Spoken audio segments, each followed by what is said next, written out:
Selamat pagi para kader orang muda dimanapun Anda berada. Hari ini tanggal 26 November. Judul dari materi kita hari ini adalah Percaya pada diri sendiri. Janganlah seseorang menjadi tawar hati karena dia. Hambamu ini akan pergi melawan orang Filistin itu. Dari kitab pertama Samuel, bab 17 ayat 32. Para kader yang saya cintai, orang tidak akan mengikuti pemimpin yang tidak percaya pada dirinya sendiri. Bahkan secara alami orang tertarik pada orang-orang dan pemimpin yang bisa menunjukkan kepercayaan diri.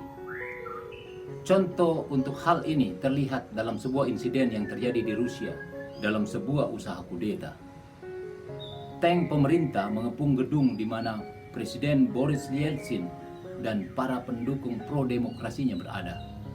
Pemimpin militer tingkat tinggi telah memerintahkan untuk menembak dan membunuh Boris Yeltsin. Ketika tentara bersiap, Boris Yeltsin keluar dari gedung, naik ke atas tank, dan memandang sang komandan langsung di matanya dan berterima kasih karena telah menjadi bagian dari demokrasi.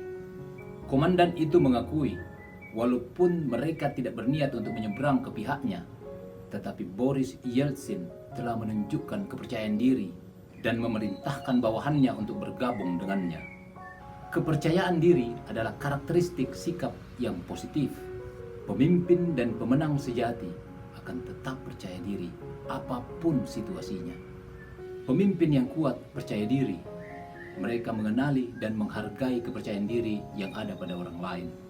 Kepercayaan diri bukan sekedar untuk pamer. Kepercayaan diri sangat menguatkan. Pemimpin yang baik punya kemampuan untuk menanamkan kepercayaan diri yang ada pada dirinya ke dalam diri pengikutnya.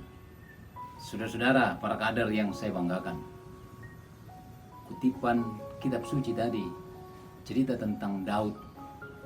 Daud yang diutus untuk melawan pahlawan orang-orang Filistin pada saat itu. Seorang yang digambarkan dengan gambaran raksasa, berbadan besar, tegap, dan punya kemampuan perang luar biasa. Dan tidak ada orang yang pernah bisa mengalahkannya. Sementara Daud seorang gembala yang masih sangat muda, gembala domba. Saul memberikan baju perang dipakaikan kepada Daud, tapi dibuka sama Daud karena itu memberatkan dan membuat dia tidak bisa berjalan katanya. Jadi dia hanya bermodalkan ketepel dengan 5 batu kali yang licin. Daud bisa mengalahkan Goliat, sang raksasa dari Filistin, hanya dengan sebuah ketepel. Kenapa Daud bisa melakukan itu? Karena dia punya kepercayaan diri. Dan kepercayaan dirinya mengalahkan situasi buruk apapun yang ada di depannya. Dia sampaikan kepada Saul yang meragukan dirinya, saya seorang gembala, ketika domba saya diserang oleh singa dan beruang, saya datang memukulnya dan membuka rahangnya untuk melepaskan domba saya. Saya sudah mengalami situasi buruk seperti itu. Dan ketika singa itu mau melawan, saya tarik janggutnya katanya. Itu kata-kata di dalam kitab suci. Bayangkan seorang anak gembala kecil, kemerah-merahan, tapi mampu mengalahkan Goliat karena dia punya kepercayaan diri. Para kader, kepercayaan diri yang sama ditunjukkan juga oleh mantan Presiden Rusia Boris Yeltsin pada satu ketika dalam usaha kudeta.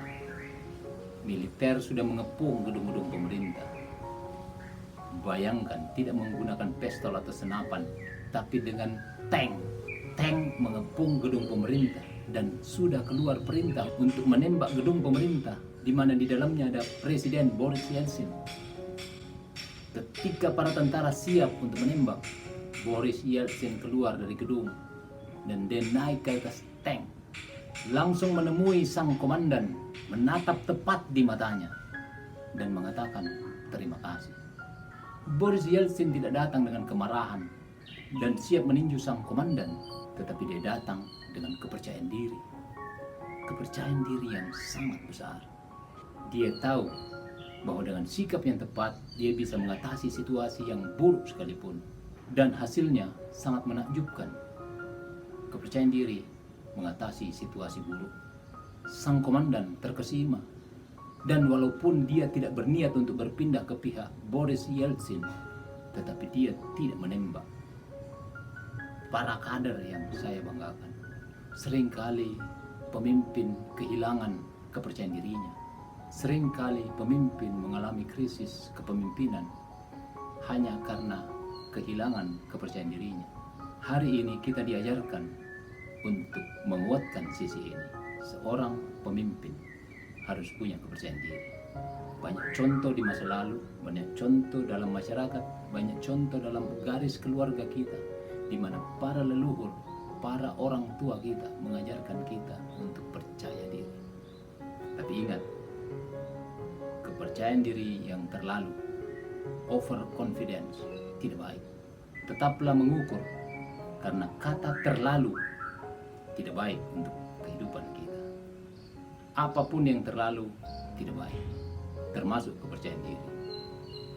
Semua harus pada porsinya. Para kader yang saya cintai, pertanyaan kita hari ini, bagaimana Anda menunjukkan kepercayaan diri Anda? Selamat belajar dan berlatih. Tuhan memberkati kita semua. Amin.